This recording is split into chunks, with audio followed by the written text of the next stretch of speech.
recordamos, por favor, la última que ya finalizamos, indicándoos que si podéis en vuestras casas planteaseis los ejemplos 4 y 5 de la página 5 y el 6 de la página 6. Empezaremos comentando ahora mismo estos tres ejercicios. Empecemos por el primero, por favor. Ejemplo 4, página 5. Aquí me preguntan por la mediana. Recordar mediana, el valor que deja 50% de casos por debajo y 50% de casos por encima.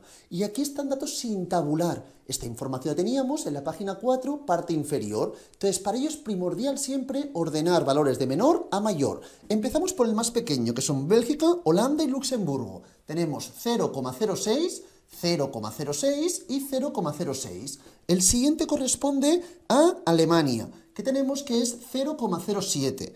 Seguidamente España, 0,16. Luego Portugal y finalmente tenemos en este caso a Italia y a Finlandia. En total debemos tener en este caso a 8 países, ¿verdad? 1, 2, 3, 4, 5, 6, 7 y 8. Perfecto. Como es un número par, ¿qué hacíamos? Para buscar la mediana, que es el punto central de la distribución, el valor que deja 50% por debajo y 50% por encima, si era un número par, lo que hacíamos era buscar n entre 2 y también buscábamos la información de n entre 2 más 1. Esto es la posición correspondiente. Y luego haríamos la media de ambos valores, ¿de acuerdo? Obtenidos a partir de los valores ordenados.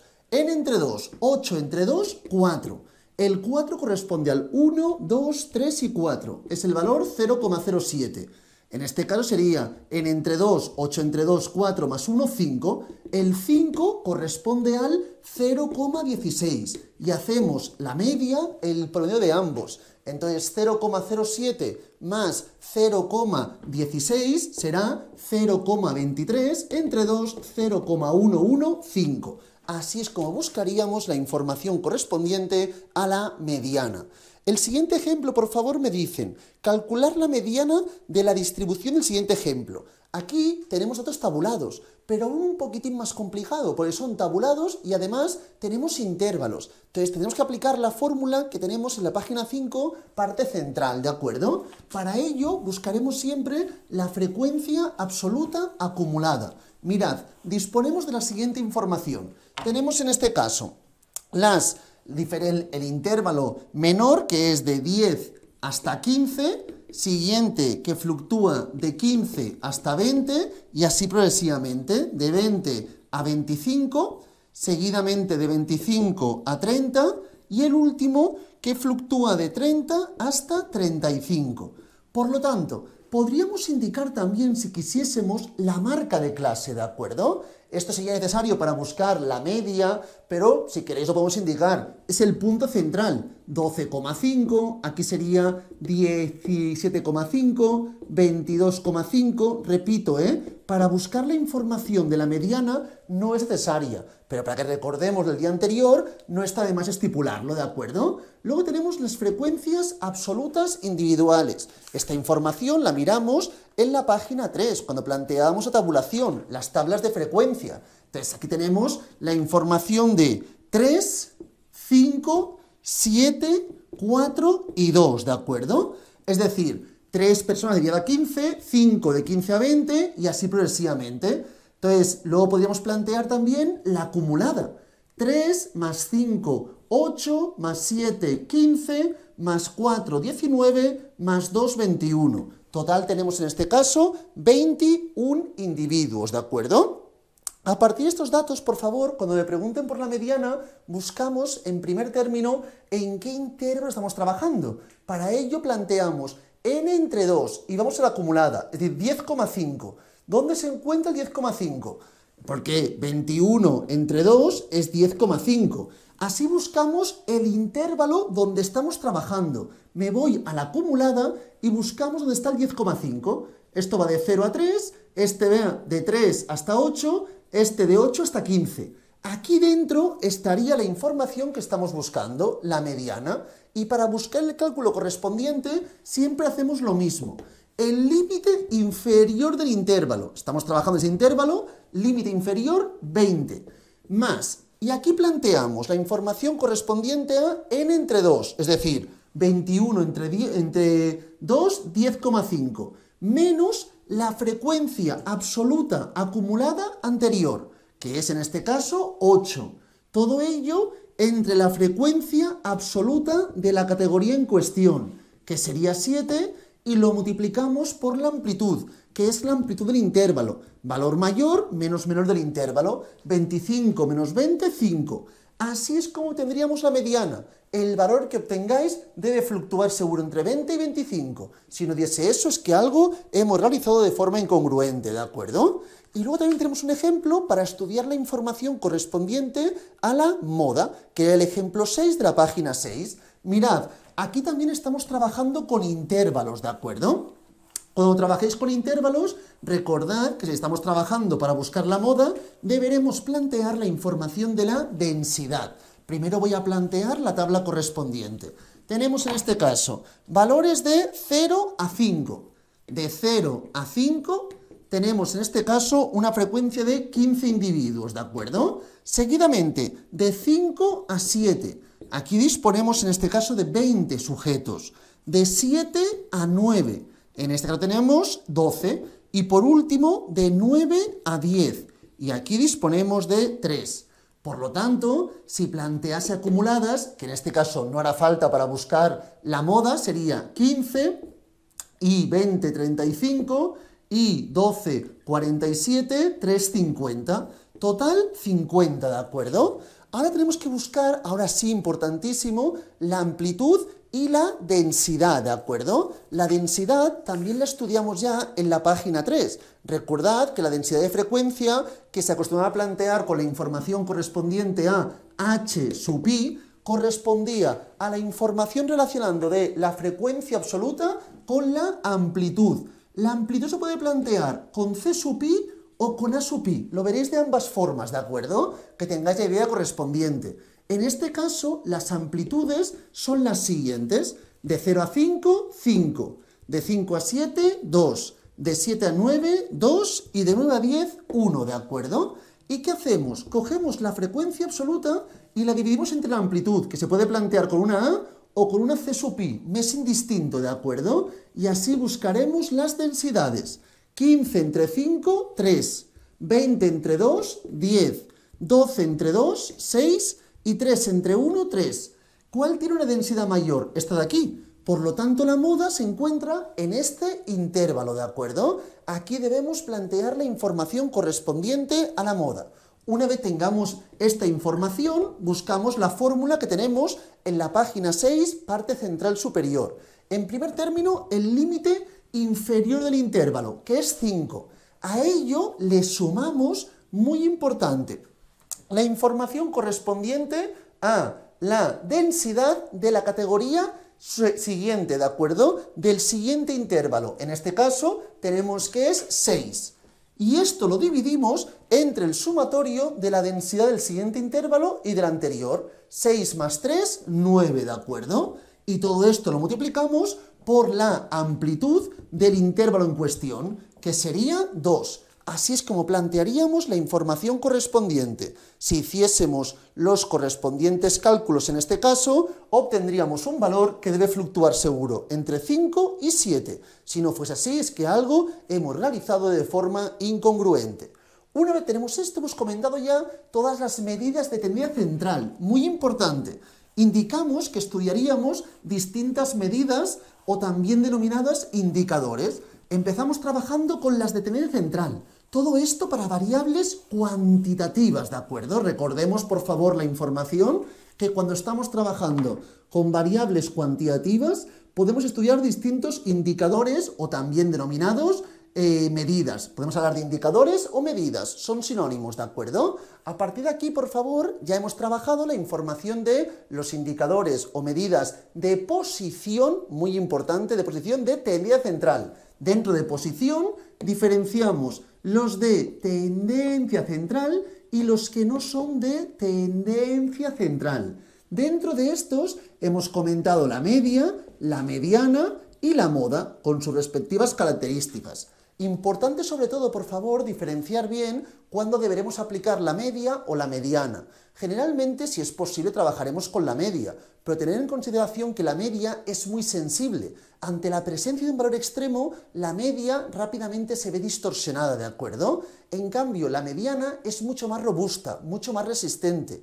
Por lo tanto, lo veremos luego cuando analicemos las medidas de forma, pero cuando estudiemos la simetría, si la distribución es asimétrica, tendrá más sentido que trabajemos con la mediana y no con la media. Lo comentaremos luego ya posteriormente. Pero esos tres indicadores ya deberíamos entenderlos bien. Luego tendremos los de indicadores de posición que no son de tendencia central. Aquí básicamente trabajaremos con los cuantiles. Dentro de los cuantiles diferenciaremos básicamente tres. Tenemos los cuartiles, los deciles y los percentiles, también denominados como centiles, ¿de acuerdo? Básicamente, aquí lo que estamos trabajando es la posición de un valor. Por ejemplo, yo obtengo en el examen, me lo invento, un 8 y ocupo el percentil 32. ¿Qué quiere decir? Que el 32% de la gente obtiene puntuación peor que la mía y el 68% por encima de la mía, ¿de acuerdo? Me sirve para saber la posición del individuo, valga la redundancia. Entonces tenemos la información de la mediana, que ya le explicamos anteriormente, que es el valor que deja 50% por debajo de los casos y 50% por encima. Pero ahora me interesan los cuartiles, deciles y percentiles. En la mediana dividimos en dos. Para dividir en dos partes requerimos un valor. En cuartiles divido en 4 partes. Para dividir en 4 partes requerimos 3 valores. Cuartil 1 dejará el 25% de los casos por debajo y el 75% por encima. Muy importante, la mediana es equivalente al cuartil 2. Es básicamente la misma información. Y luego tenemos el cuartil 3, que dejará el 75% de los casos por debajo y el 25% de los casos por encima, ¿de acuerdo? Esta es la idea de los cuartiles. Disponemos de 3 cuartiles para poder dividir, repito, en 4 partes. El 25% inferior, el siguiente 25%, otro 25% y el 25% superior de los casos. De forma totalmente análoga tenemos los deciles.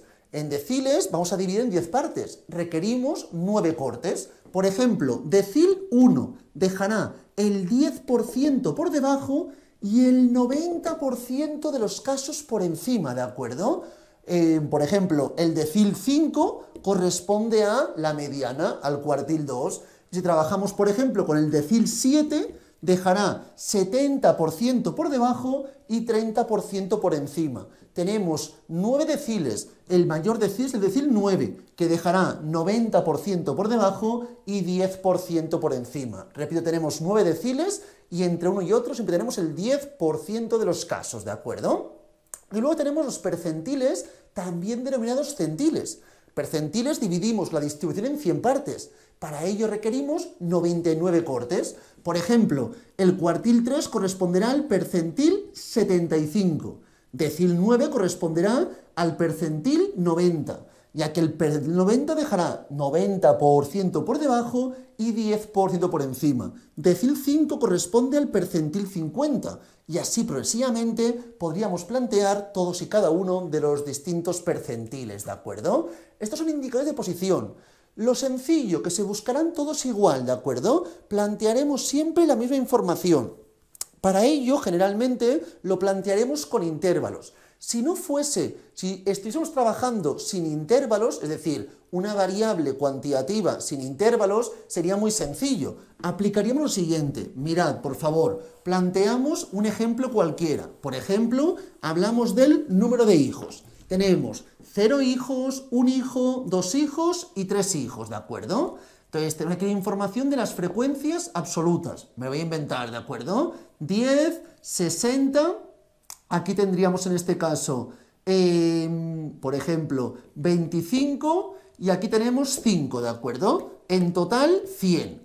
Aquí tendríamos las frecuencias absolutas acumuladas, que serían 10, 70, 95 y 100, ¿de acuerdo? A partir de aquí, si me preguntan, por ejemplo, el cuartil 1, Si me preguntan por el cuartil 1 es el valor que deja 25% por debajo y 75% por encima. Generalmente lo que haremos será hacer n entre 4, ¿de acuerdo? Así es como buscaríamos la información de la posición del cuartil 1 y luego buscaríamos el dato correspondiente, ¿de acuerdo? Es cierto que esta información sería adecuada hacerla siempre y cuando hablásemos de un número impar, ¿verdad? Si el número fuese par, igual que planteábamos con la mediana, se podría plantear la media entre n entre 4 y luego la información correspondiente a n entre 4 más 1. Buscaríamos ambos valores y buscaríamos luego la media correspondiente. Pero generalmente lo vemos así, por simplicidad, ¿de acuerdo? Entonces planteamos n entre 4, aquí tenemos 100, 100 entre 4, 25. A partir de aquí buscamos dónde está el 25. Del 0 hasta el 10, todos son ceros, ¿de acuerdo? Tenemos 10 ceros. Luego tenemos 60 unes. Por lo tanto, desde el 10 hasta el 70, todos son unos. Por lo tanto, el número 25 estará por aquí. Es decir, que en este caso, sin duda, la mediana sería... el cuartil 1 sería en este caso 1, ¿de acuerdo? Claro, esto es más o menos sencillo. El problema está cuando estemos trabajando con intervalos, que ahí tendríamos que plantear la fórmula parecida a cuando trabajábamos con la información correspondiente a la mediana, ¿de acuerdo? He planteado cuartil 1, pero si me preguntasen, por ejemplo, por el cuartil 3, podríamos plantear 3n entre 4, ¿de acuerdo? Igualmente, aunque pueda plantear cuartiles entre 4, deciles, por ejemplo, el decil 6 podría plantear 6n entre 10, y, por ejemplo, el percentil 46 podría plantear 46n entre 100, aunque lo plantee así, siempre a veces por comodidad se puede plantear el denominador 100, como si trabajásemos con percentiles, ¿de acuerdo? Porque el cuartil 3 sabemos que es correspondiente al percentil 75. Podríamos plantear esto así, o lo que es lo mismo, 75n entre 100. Si quiero puedo plantearlo siempre bajo el concepto de percentiles y me dará exactamente la misma información. Decil 6 es evidentemente el percentil 60. Podríamos plantear 60n entre 100. Por lo tanto, se puede plantear los cuartiles dividido entre 4 o entre 100. Deciles entre 10 o entre 100. Y percentiles siempre sí entre 100, ¿de acuerdo? En el supuesto que estemos trabajando un ejemplo que fuese a partir de la información de intervalos, por ejemplo, hablamos de edades, de 0 a 20 años, ¿de acuerdo? De 20 a 40, 40 a 60 y 60 a 80 años. En un caso como este, si me preguntan por el cuartil 1, ¿qué haríamos? Buscaríamos dónde está el 25, me voy a la acumulada y busco el 25. Pero repito, 25 porque justo coincide, aquí es 100. Veremos los ejemplos donde la n no tiene, puede ser 100. Pero aplicaríamos cuartil 1, que es igual al percentil 25, puedo hacer n entre 4, o si prefiero, 25 por n entre 100. Sea como sea, al fin y al cabo, esta información, sabiendo que la n es 100, me dará en este caso que es 25. Me voy a la acumulada y busco donde se encuentra el 25. Está en este intervalo. Aplicaremos la misma fórmula muy parecida cuando trabajábamos con la mediana. Para buscar cualquier indicador de posición correspondiente a cuartiles, deciles, percentiles o mediana también, puedo aplicar la siguiente fórmula. Planteamos el límite inferior del intervalo más la información. Y aquí, si os fijáis, nos podemos trabajar con la información de R por N entre Q, voy a poner 100 en este caso, ¿de acuerdo yo? Menos la frecuencia absoluta acumulada anterior entre la frecuencia absoluta de la categoría en cuestión, por la amplitud. Entonces, si me están preguntando, por ejemplo, por el percentil, en este caso 25, es decir, el cuartil 1, aquí la R sería 25. Y así puedo plantear esta fórmula para cualquier tipo de ejercicio que no sea de tendencia central. Por ejemplo, bueno, y también para la mediana, por ejemplo. En la mediana podría plantear, en vez de R, 50. Y sería la misma fórmula. Fijaos que al final, cuando trabajábamos con la mediana, planteábamos n entre 2, que es lo mismo que plantear 50 por n entre 100, exactamente lo mismo, ¿de acuerdo? En nuestro caso en concreto, si estamos buscando el cuartil 1, en el caso que tenemos en la pizarra ahora mismo, lo que haríamos sería plantear el límite inferior, que es 20, más 25 por n entre 100, menos la frecuencia absoluta acumulada anterior, que sería 10, entre la frecuencia absoluta de la categoría en cuestión, que es 60. Y todo ello lo multiplicamos por la amplitud, que en este caso es 20. Del mismo modo, podría haber planteado aquí, en vez de r por n entre 100, haber planteado r por n entre 4, donde la r sería el cuartil, 1, 2 o 3. Sería la misma información, pero para poder utilizar la misma fórmula para todos los ejemplos, recomiendo que pongáis aquí el 100 y así me sirve para cualquier ejemplo. Y la r es el porcentaje que dejamos por la parte inferior, ¿de acuerdo? Así es como se podría plantear la información de tipo de ejercicios. Una vez dicho esto, antes de adentrarnos en un ejercicio que tenemos en la página 7, parte superior, por favor, quiero que veamos también un gráfico que ya comentamos también en la anterior clase, que es un gráfico muy recurrente en variables cuantitativas, que es el boxplot, el diagrama de cajas, ¿de acuerdo? Ahora lo entenderemos mejor porque hemos explicado los cuartiles. En el diagrama de cajas siempre tenemos la caja, de ahí el nombre, donde el valor superior de la caja corresponde al cuartil 3, es decir, es el percentil 75. El valor inferior de la caja corresponde al cuartil 1, es decir, el percentil 25. Y la línea más gruesa que puede estar en el centro o como máximo en el cuartil 3 o como mínimo en el cuartil 1, esta línea que estará aquí, corresponde básicamente al cuartil 2, también evidentemente es lo mismo que la mediana o también si quiero plantear el percentil 50. Entonces nos indica cómo está distribuida la variable y es importante este gráfico para utilizarlo con variables cuantitativas. Además que sepáis, por favor, que el bigote o patilla, esta información de aquí, nunca puede ser muy alargado. Esto en general me indica el valor máximo y esto me indica el valor mínimo. Pero ¿qué quiero decir que no puede ser muy alargado? Si tuviésemos un valor máximo que estuviese muy alejado, que fuese muy atípico, o un valor mínimo muy atípico, ¿qué ocurriría? Que si permitiésemos que el bigote llegase hasta valores muy alejados, podría quedarme algo como esto. Entonces, al final, un valor muy extremo estaría distorsionando y no permitiendo observar lo que me importa, que es la parte de la caja, ¿de acuerdo? Por eso, el bigote solamente puede llegar a ser como máximo 1,5 veces el rango intercuartílico. El rango intercuartílico, lo explicaremos posteriormente, es la distancia entre el cuartil 3 y el cuartil 1, ¿de acuerdo? De cuartil 3 al cuartil 1 hay una distancia. Esto es el rango intercuartílico. Entonces, como mucho, el bigote o patilla puede ser 1,5 veces el rango intercuartílico. Para que os hagáis una idea, si hablamos, por ejemplo, de la información de la altura, y tengo que el cuartil 3 es igual, por ejemplo, a 180 centímetros. El cuartil 1 corresponde a 170. Y la mediana en este caso es 179, ¿de acuerdo? La mediana no puede estar siempre en el centro. Puede estar más cercano al cuartil 3 o hasta ser igual al cuartil 3 o inferior al cuartil 1 o, inferior o más cercano al cuartil 1 o hasta ser igual al cuartil 1, ¿de acuerdo? A partir de aquí, si tuviésemos que el valor máximo fuese, por ejemplo, 190, ningún problema. Aquí se indica y ya está. Y si el valor mínimo fuese, por ejemplo, 165, se indica así y ya está. Pero si un valor fuese, por ejemplo, 220 centímetros, ¿qué ocurriría?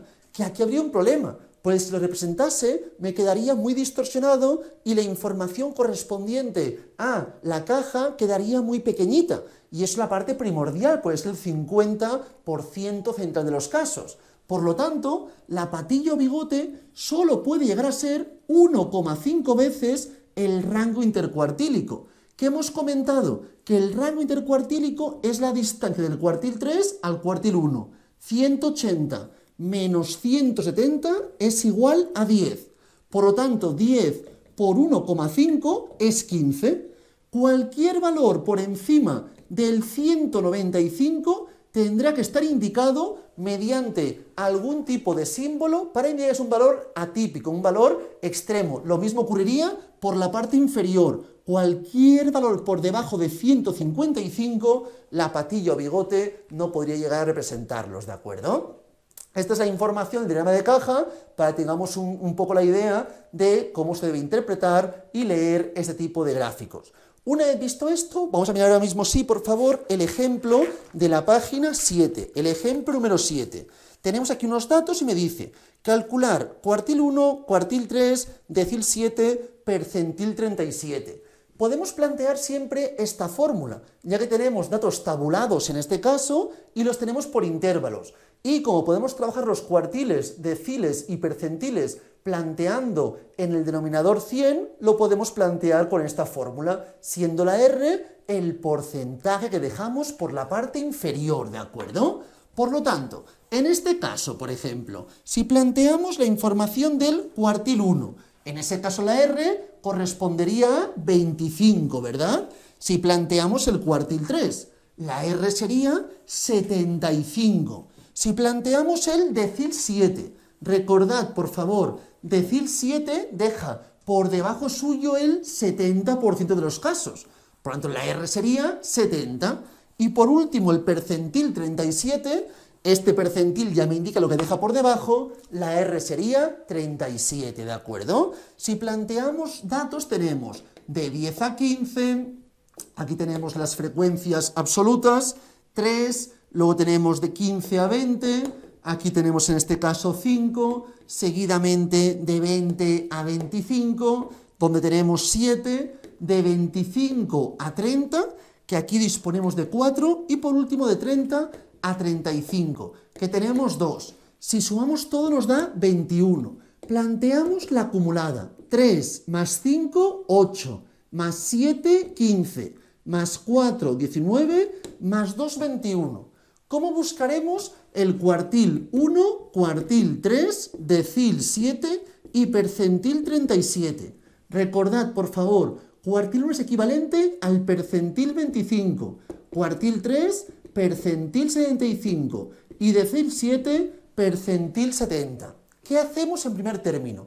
Voy a buscar dentro de qué intervalo estamos trabajando. Para buscar el cuartil 1, planteamos la información correspondiente a n entre 4, o lo que es lo mismo, 25 por n entre 100. Como queráis, la n aquí es 21, ¿de acuerdo? Si lo buscamos, si hacemos 21 entre 4, nos dará que esta información corresponde a 5,25, ¿verdad?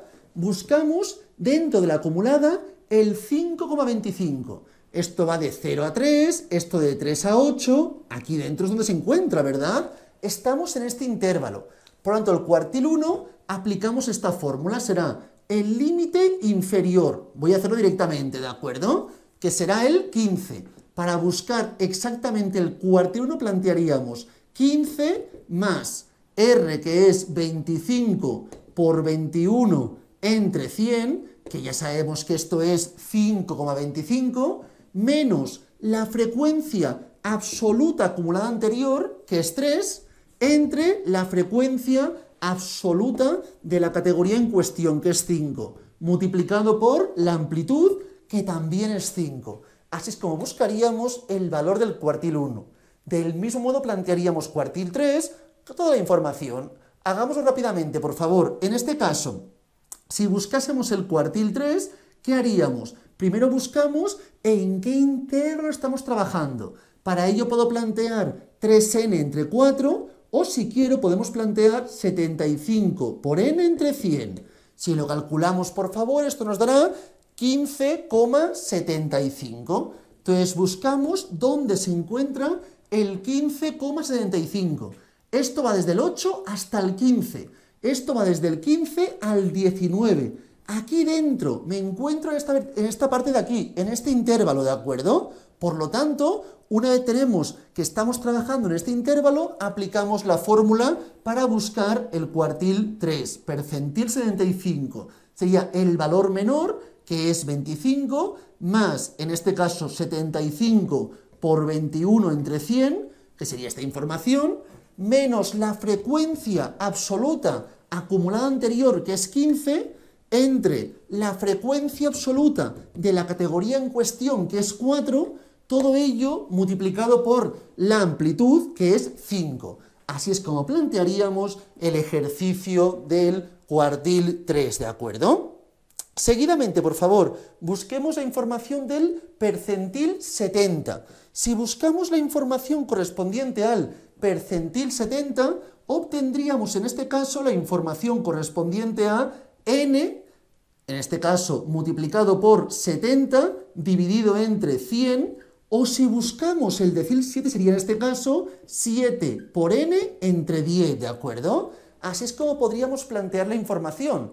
Esto nos da 14,7, ¿de acuerdo? Como nos da 14,7, estamos trabajando en este intervalo de aquí. Otra vez aplicaríamos toda la fórmula correspondiente, ¿de acuerdo? No tiene más dificultad, todo el tiempo es lo mismo, ¿de acuerdo? Y el percentil 37 plantearíamos 37n entre 100, si lo calculamos, esto nos da, por favor, 7,7, ¿de acuerdo?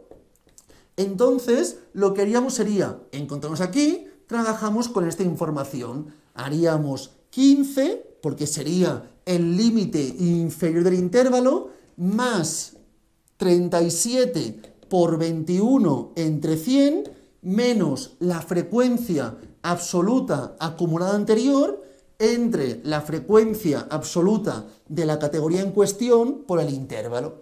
Así es como se plantean este tipo de ejercicios cuando trabajamos los indicadores de posición que no son de tendencia central. Una vez visto esto, vamos a mirar los de dispersión ahora mismo, ¿de acuerdo? Indicadores de dispersión, también denominados de variabilidad, ¿de acuerdo? Estos muy recurrentes también. Indicadores de dispersión, también denominados, repito, de variabilidad. En este caso, vamos a estudiar un conjunto de indicadores. Empezaremos por los más sencillos. Pero antes de ello, por favor, quiero que entendamos qué estamos trabajando cuando estudiamos la dispersión.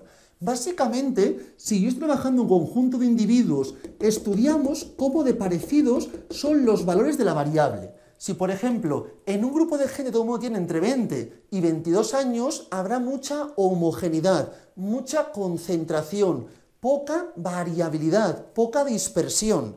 En cambio, si en un grupo de gente tenemos gente desde 3 años, 8, 15, 22, hasta 80 años, aquí tendríamos mucha variabilidad en cuanto a la variable edad. Entonces, estudiamos cómo es, si es muy dispersa, es decir, muy heterogénea, es decir, poco concentrada, o por el contrario es muy homogénea, es decir, muy concentrada, poco dispersa, ¿de acuerdo? Ejemplo de concentración, poca variabilidad, poca dispersión, y ejemplo de variabilidad.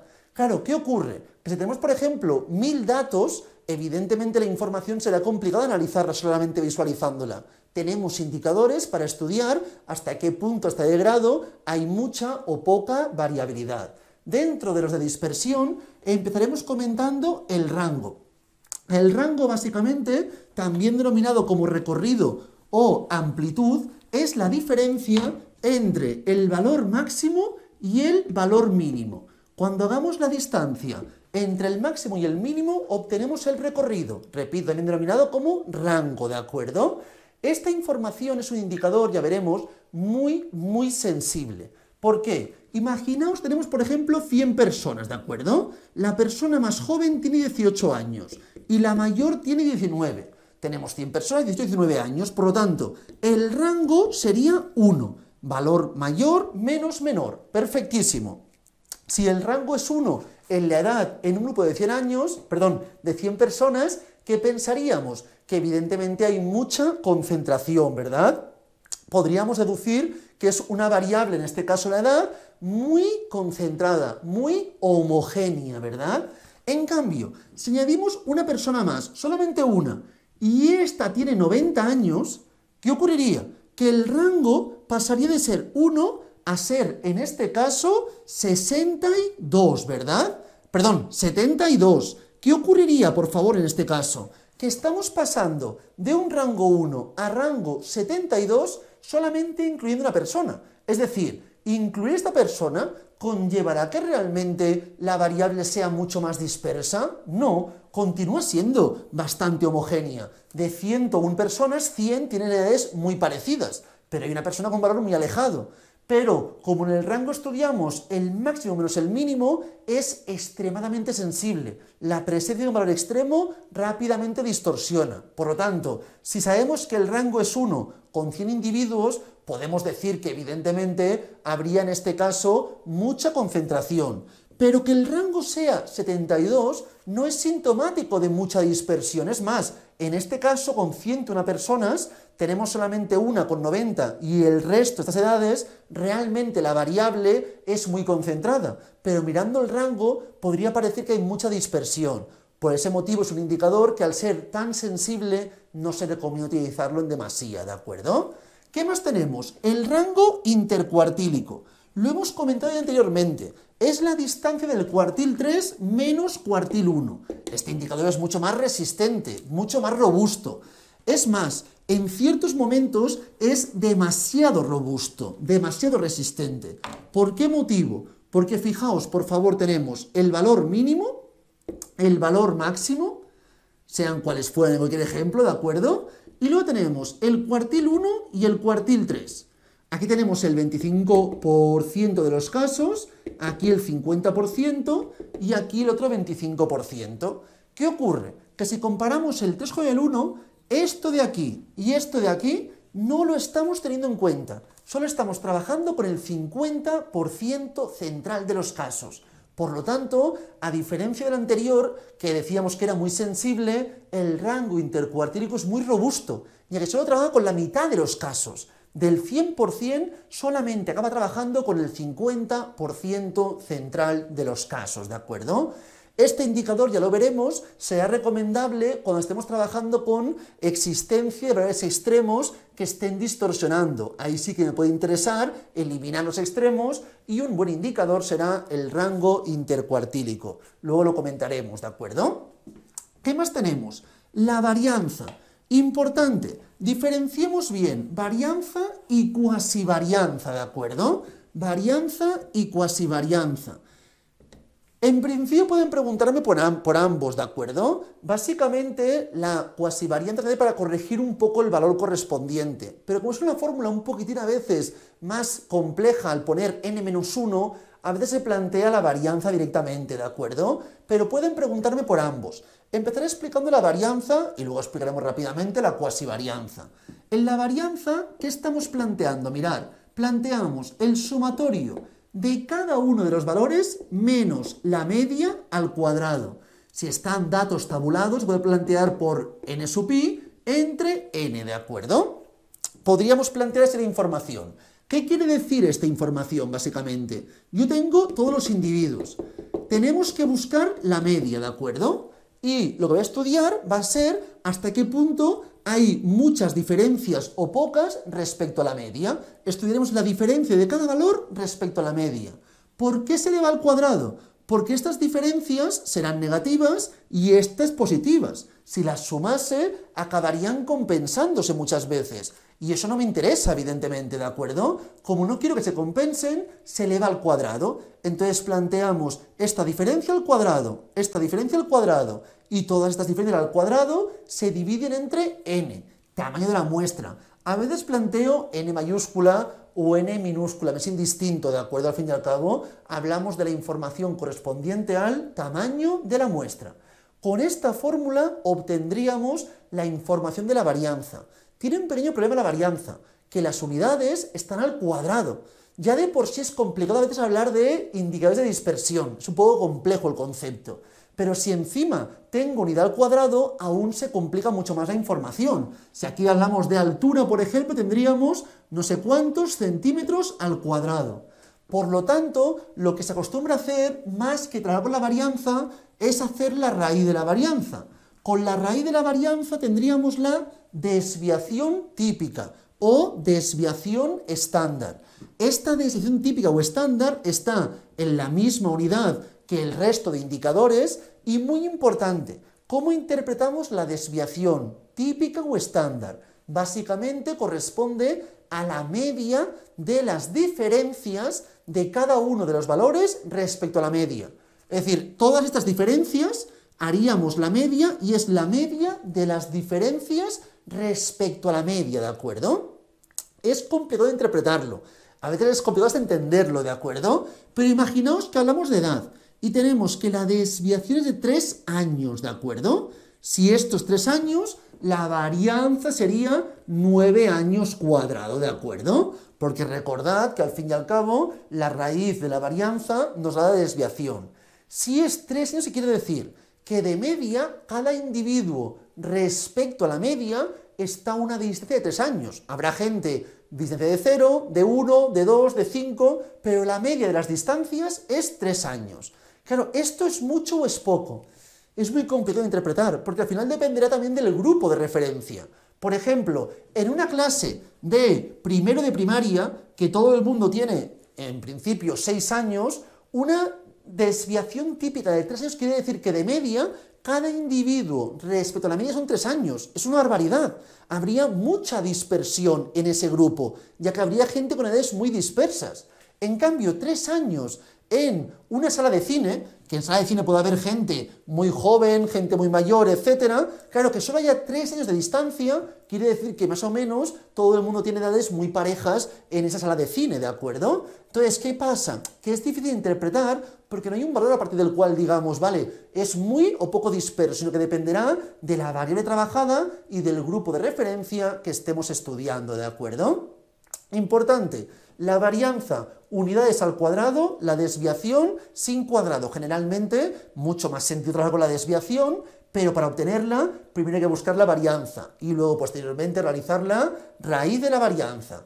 Una fórmula muy sencilla para buscar la varianza es hacer el sumatorio de cada uno de los valores por su tamaño, ¿de acuerdo? Cada uno de los valores, pero importante, planteamos cada valor al cuadrado. Es decir, si trabajamos, por ejemplo, con el número de hijos, 0 hijos, 1 hijo, 2 hijos, 3 hijos, para que todo el mundo lo vea bien. Tenemos 0, 1, 2, 3. Y la frecuencia, tenemos 10, 12, 3 y 8.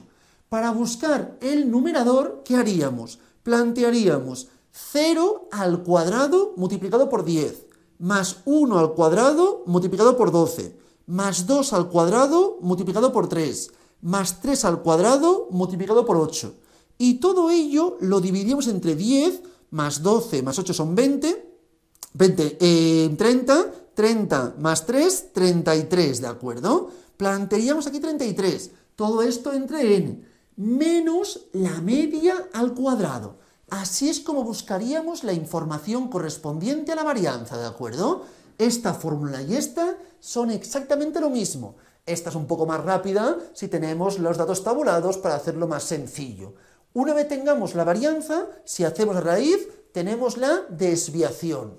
Si en vez de plantear la información a partir de la varianza dividido entre n, dividimos entre n menos 1, obtenemos la información de la cuasivarianza, ¿de acuerdo? Obtendríamos la información de la cuasivarianza. Si la cuasivarianza hacemos la raíz cuadrada, obtendremos la cuasidesviación típica, ¿de acuerdo? La cuasidesviación. Generalmente los programas informáticos me dan la información bajo este concepto, es decir, n-1, ¿de acuerdo? Pero al hacerlo a mano muchas veces lo planteáis directamente entre n. Me es un poco indistinto que sepáis que uno es la varianza y su respectiva desviación y este de aquí sería la cuasivarianza y su respectiva cuasidesviación típica, ¿de acuerdo? Si es como planteamos la información de los indicadores de dispersión. Importante, todos ellos, hasta ahora, todos tienen unidad de medida.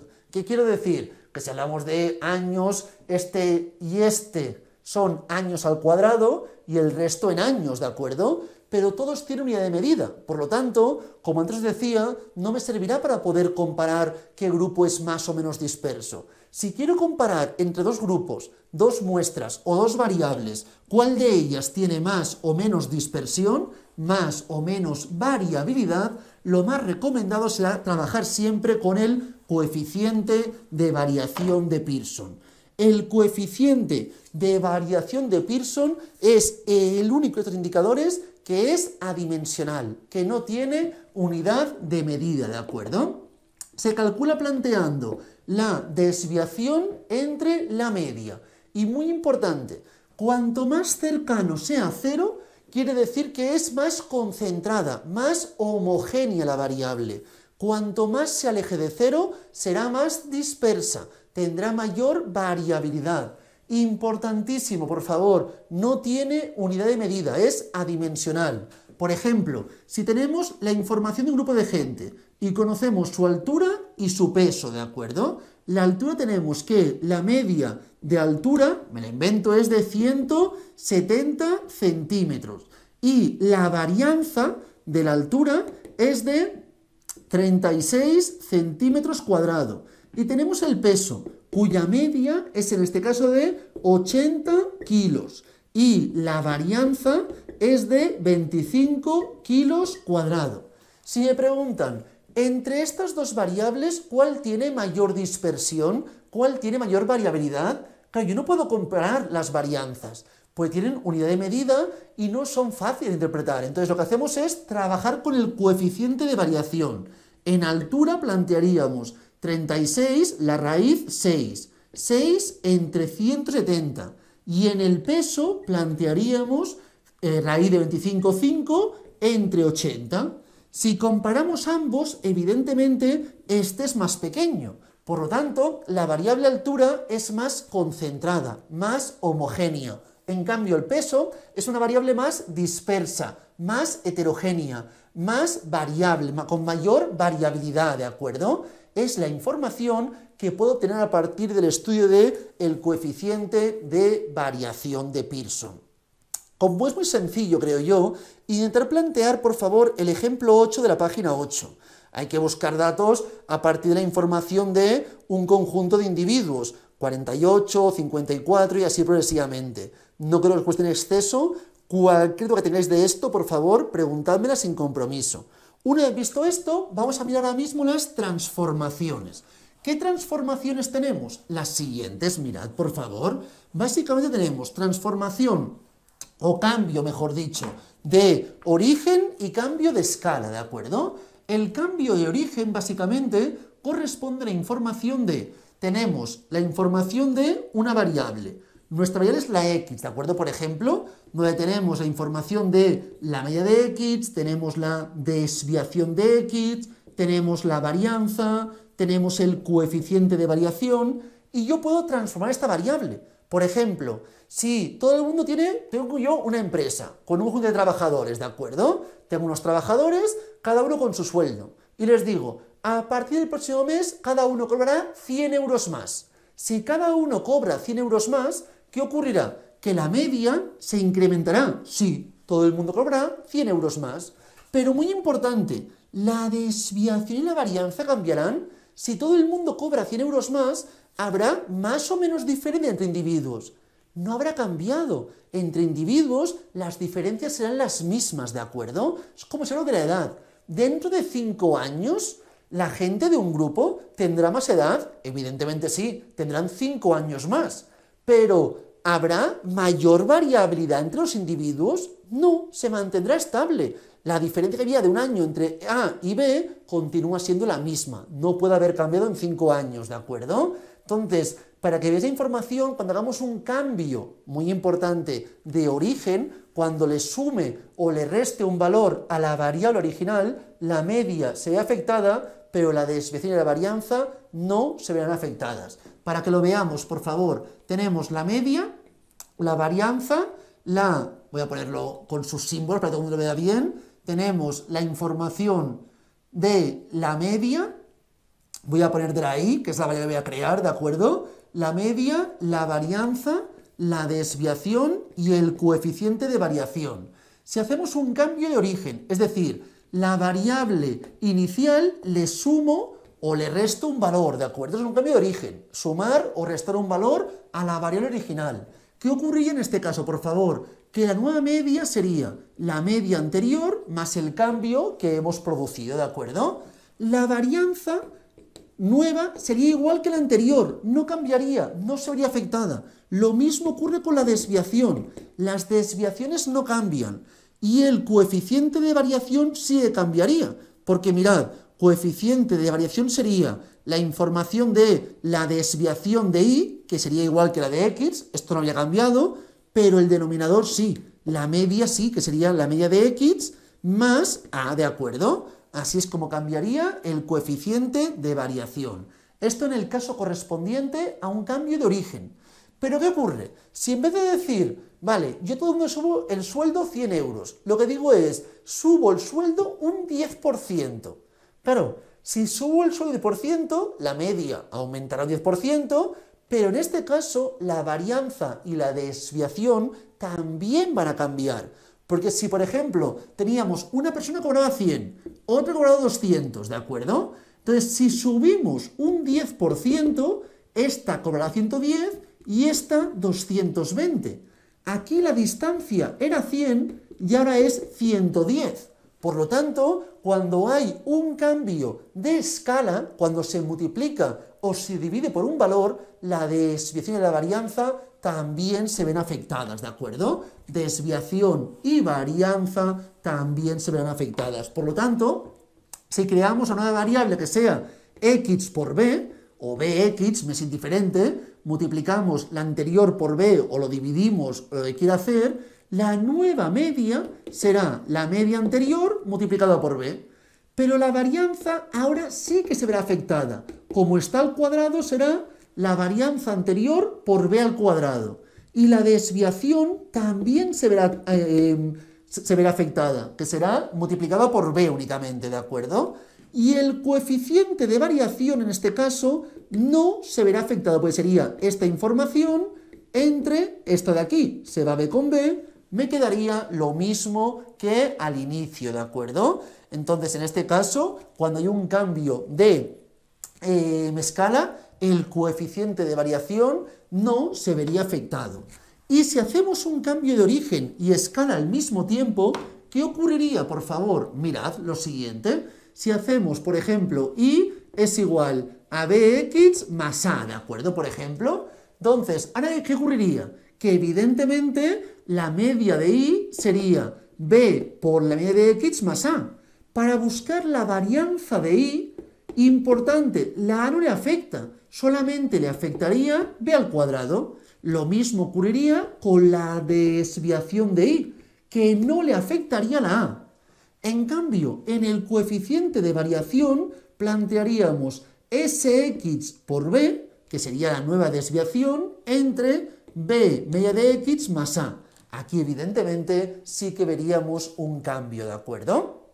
Ya que estamos, por favor, vamos a comentar que en la mediana y en la moda ocurre lo mismo que en la moda, ¿de acuerdo? En la mediana y moda también le afectan cambios de origen y cambios de escala, ¿de acuerdo? A la mediana y moda también le afectan cambios de origen y cambios de escala. Entonces, si yo tuviese, por ejemplo, en este caso, la información de la moda, ¿de acuerdo? La moda de la variable y, la moda de la variable y sería b multiplicado por la moda de la variable x, todo ello más a. Y también ocurriría lo mismo con la mediana. Si buscásemos mediana de y, la mediana de la variable y sería b por la mediana de la variable x más a, ¿de acuerdo? Es decir, que a la moda y mediana le afectan también cambios de origen y cambios de escala. Luego comentaremos, por favor, qué ocurriría en las medidas de forma, que eso se comentaremos posteriormente, página 8 inferior y 9 superior. Pero antes de ello, planteamos un ejemplo rápidamente, por favor. El ejemplo 9 de la página 8, parte central, ¿de acuerdo? Aquí me dice, disponemos de un producto cuyo precio medio es 60 euros. Tenemos que el producto, el precio medio es de 60 euros. Lo apuntamos. La media es 60 euros. Una desviación 4. La desviación es de 4, ¿de acuerdo? En este caso, tras observar, decide aumentar un 5% el precio. Claro, si aquí aumenta el 5%, importante, B sería 1,05, ¿de acuerdo? Estamos aumentando un 5%, entonces se plantea 1,05. Por lo tanto, la nueva media sería 60 por 1,05. Si planteásemos la desviación, habríamos planteado en este caso 4 multiplicado por 1,05. Y si buscásemos la varianza, sería 4 al cuadrado, 16, por 1,05 al cuadrado. Así es como plantearíamos la información de la media, la varianza y la desviación cuando hay un aumento del 5%. Me dice, tras observar una disminución ínfima de las ventas, se decide aumentar el precio. Entonces, me dice, después de la segunda, es decir, una vez hemos hecho esta información, dice que sumamos 5. Ahora me dice que planteemos 1,05 por x más 5, ¿de acuerdo? Anteriormente había planteado 1,05 por x, es decir, si planteamos bx, 1,05 por x. Y ahora planteamos esta información más 5. Importante, la nueva media, tras la segunda decisión, sería 1,05 por la media que es 60 más 5. La varianza sería igual que aquí, sería 4 al cuadrado por 1,05 al cuadrado, ya que la a no le afecta. La desviación sería igual que esta, 4 por 1,05, ya que el cambio de origen no le afecta, ¿de acuerdo? Y para hacer el coeficiente de variación en este caso, plantearíamos el 4 multiplicado por 1,05 entre 1,05 por 60 más 5. Así es como obtendríamos el coeficiente de variación. Y ya para finalizar los indicadores o medidas de variables cuantitativas, vamos a comentar, por favor, cuando estemos trabajando con la información correspondiente a los indicadores de forma, ¿de acuerdo? Forma, que es si la distribución es más chata, está distorsionada o sesgada en un costado, etcétera, ¿de acuerdo? Voy a plantearlo aquí, forma. Vamos a estudiar la información correspondiente a la simetría y la kurtosis, ¿de acuerdo? Empezaremos comentando la información de la asimetría. ¿Cuándo decimos que una distribución es asimétrica? Será asimétrica, por favor, cuando haya valores extremos en algún costado y no se compensen. Por ejemplo, la distribución es simétrica, una distribución es simétrica cuando, por favor, tengamos en el punto central la media, mediana y moda, ¿de acuerdo? Cuando coincidan los tres, tengamos en el punto central media, mediana y moda, diremos que la distribución es simétrica, ¿de acuerdo? En un caso como este, si hay extremos, se compensan porque están en ambos costados, ¿de acuerdo? Hablaremos de asimetría positiva cuando tengamos concentración en la parte inferior y valores extremos en la parte superior. Esto es un ejemplo de asimetría positiva, que se caracteriza porque la media será mayor a la mediana y evidentemente la mediana mayor a la moda, ¿de acuerdo? Esta es la información, pero sobre todo me interesa esta relación, mediana y media. Además, nosotros sabíamos ya, por favor, que habíamos comentado que la media es muy sensible. Ante la presencia de valores extremos, rápidamente se ve distorsionada, ¿de acuerdo? Rápidamente se ve distorsionada, por lo tanto, si hay extremos en la parte superior, la media se ve distorsionada. Entonces, incrementa y esto conllevaría que la media estaría sesgada. Esto es un ejemplo de asimetría positiva. Y asimetría negativa, lo contrario. Tenemos concentración en la parte superior y extremos en la parte inferior. Aquí la media sería evidentemente menor a la mediana y mediana menor que la moda. ¿Pero por qué? Porque en este caso la media se ve distorsionada por la presencia de extremos en la parte inferior. Esto es un ejemplo claro de asimetría negativa. Distribución simétrica, asimétrica positiva y asimétrica negativa. Nos indica cómo es la forma. Importante, si la distribución es simétrica, tiene sentido que trabajemos con la media, ¿de acuerdo? Si podemos asegurar que la distribución es simétrica, el mejor indicador de tendencia central es la media. Y por lo tanto, de dispersión, podríamos trabajar con la varianza o con la desviación mejor, ¿de acuerdo? Sin problema. Cuando la distribución sea simétrica, mejor indicador de tendencia central corresponde a la media. y el mejor de dispersión sería la desviación o en su defecto la cuasidesviación típica. Pero si es asimétrica, la media está distorsionada. ¿Por qué? Porque la presencia de extremos influye y sesga dicho valor. Por lo tanto, en ese caso sería más recomendable trabajar con la mediana. ¿Y qué ocurría? Que la desviación que se obtenía a partir de la varianza se obtiene haciendo la diferencia de cada valor respecto a la media. Si la media está distorsionada, aquí, en indicador de dispersión, el adecuado sería el rango intercuartílico, ¿de acuerdo? Son los indicadores que debemos trabajar según si la distribución es asimétrica o por el contrario es simétrica. Si dispongo de un gráfico, puedo visualizar rápidamente si es simétrica, asimétrica negativa o positiva. Por ejemplo, si tuviésemos un histograma como el siguiente, si tengo un histograma como el siguiente, por ejemplo, ¿qué me diríais, por favor, en este caso? ¿Que hay asimetría positiva o asimetría negativa? No hay duda, asimetría negativa aquí, ¿verdad? Asimetría negativa. Pero a veces no tendré el gráfico y deberé, a partir de los números, interpretar si hay o no hay simetría. Para ello aplicaremos la información de la fórmula que tenemos en la página 8, parte inferior, que es el coeficiente de asimetría de Fisher, ¿de acuerdo? Coeficiente de asimetría de Fisher. Se acostumbra a plantear con G sub 1 y es el sumatorio de cada uno de los valores menos la media al cubo multiplicado por el número de índices de cada grupo, ¿de acuerdo? Todo ello entre la n por la desviación al cubo. Esta es la fórmula que aplicaremos. No es nada compleja, lo haremos una vez y veréis que no tiene mucha complejidad, ¿de acuerdo? Pero esto es como calcularíamos el coeficiente de asimetría de Fisher. Importante, si este valor es 0 o muy cercano a 0, diremos que la distribución es simétrica, ¿de acuerdo? Cuando sea suficientemente mayor a 0, hablamos de asimétrica positiva. Y por debajo de 0, asimétrica negativa. ¿Qué quiero decir con suficientemente mayor? Claro, si por ejemplo fuese 0,05, hay una ligera tendencia a simetría positiva, pero es prácticamente simétrica, ¿de acuerdo? Del mismo modo, si fuera por ejemplo menos 0,05, por decir algo, tenemos que decir que tiene una ligera tendencia a simetría negativa, pero prácticamente es simétrica.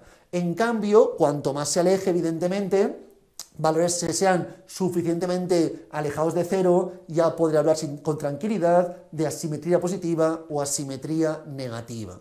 De forma muy pareja funciona la kurtosis también, o el grado de apuntamiento, si la distribución es muy puntiaguda o es muy chata, muy plana, ¿de acuerdo? Esto lo tenemos, por favor, en la siguiente página, y aquí estudiamos también la forma otra vez, ¿de acuerdo? Estudiamos la siguiente información. La distribución puede ser leptocúrtica. Leptocúrtica es cuando es muy puntiaguda, está todo muy concentrado en la parte central. El caso contrario sería una distribución platicúrtica. Platicúrtica sería muy chata, muy aplanada, con mucha variabilidad de los casos, ¿de acuerdo? Y la información correspondiente a lo normal sería la mesocúrtica. Entonces tenemos leptocúrtico, todo muy concentrado, meso, ni mucho ni poco, y plati, todo muy poco concentrado.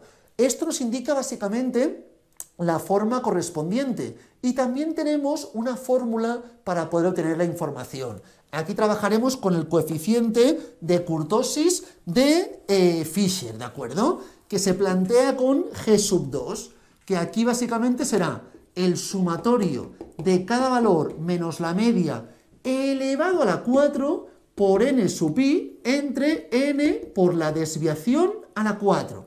Y todo ello le restaremos 3, ¿de acuerdo? Así obtendremos el coeficiente de kurtosis de Fisher.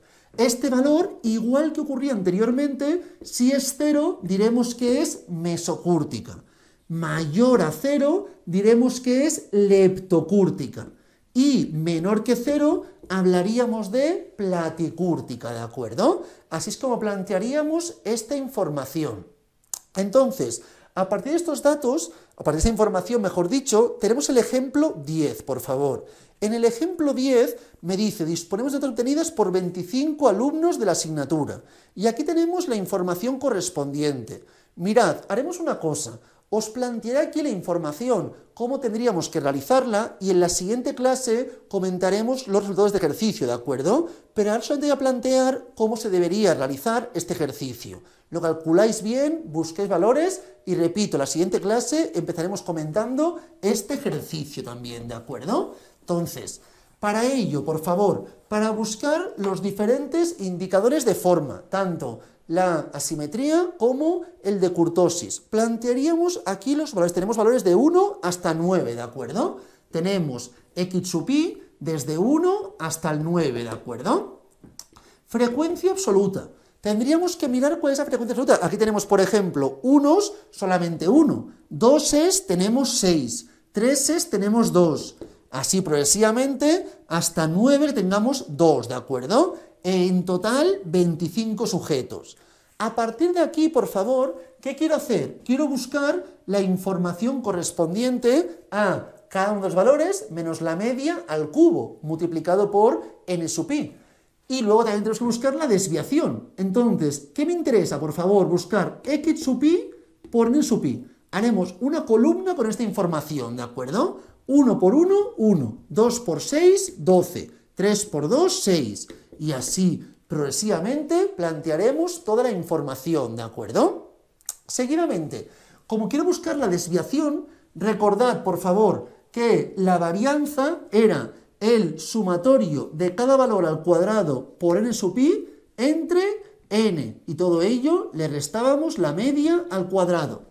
¿Por qué os digo esto, por favor? Mirad, ya que estamos, lo voy a explicar ya así todo el mundo, que luego lo acabe de buscar con tranquilidad todo el mundo, pero que sepa cómo se hace. Así en la siguiente clase ya no hace falta que lo expliquemos, ¿de acuerdo?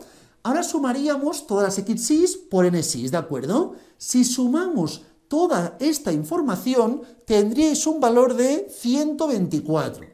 Ya que estamos, estaba comentando que para hacer la varianza hay que buscar este valor de aquí, que es xi al cuadrado por n sub i, es decir, 1 al cuadrado por 1, es decir, 1. 2 al cuadrado 4 por 6, 24. 3 al cuadrado 9 por 2, 18. 9 al cuadrado 81 por 2, 162, ¿de acuerdo? Así es como planteo esa información. Si sumamos todo, esto nos dará 764. Una vez tengamos esta información, podría buscar también la media y la varianza. Para buscar la media, muy sencillo. Sumamos todo esto, 124, entre 25. Y para buscar la varianza, recordad que era 764 entre 25 menos la media al cuadrado.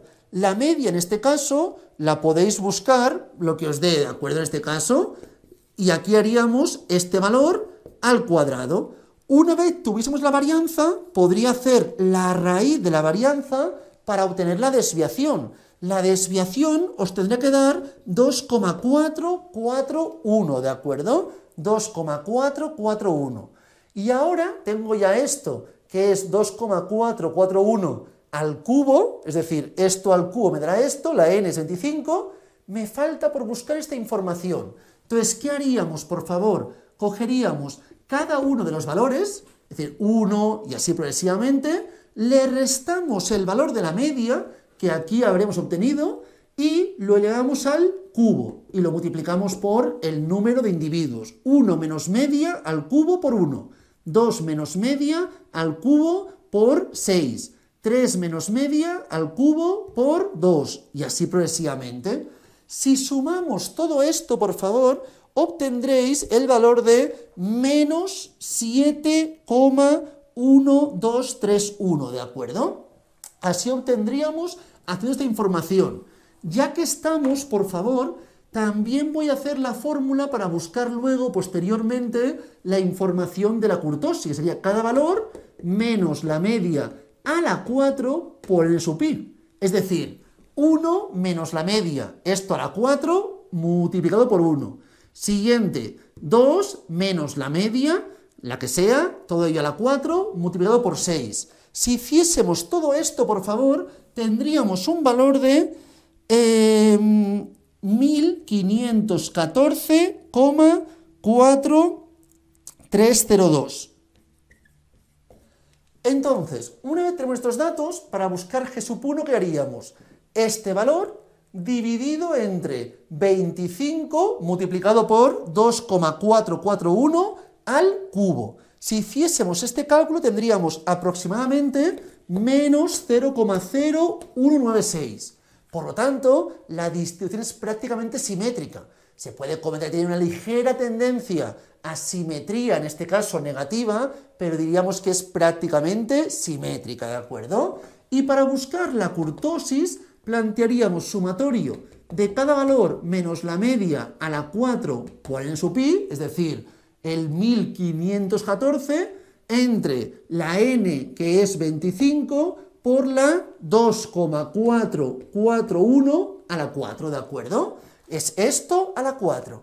Y toda esta información, cuando la tengamos, tendremos que restarle 3. Si lo calculáis, por favor, obtendréis el menos 1,2938. Entonces aquí sí que hablamos de que, al ser suficientemente menor a 0, hablaríamos de una distribución platicúrtica en este caso, ¿de acuerdo? Hablaríamos de ejemplo platicúrtico. Mirad, para no acabar la información de forma rápida, lo dejaremos por aquí hoy. Quiero que este ejemplo, el 10, que hemos explicado un poquitín ahora mismo, lo acabéis de plantear bien en vuestras casas y cuando lo tengáis me lo vayáis comentando. En la siguiente clase comentaremos ya la información de la tipificación de variables, el índice de Gini y miraremos también algún ejemplo de las páginas 11 y 12. Y nos adentraremos ya en la información del tema 2. Lo dejamos por aquí hoy. Cualquier duda, consulta, lo que sea, por favor, consultármela sin problema por el grupo de WhatsApp o si preferís en la clase en directo. Lo dejamos por aquí hoy y mucha suerte.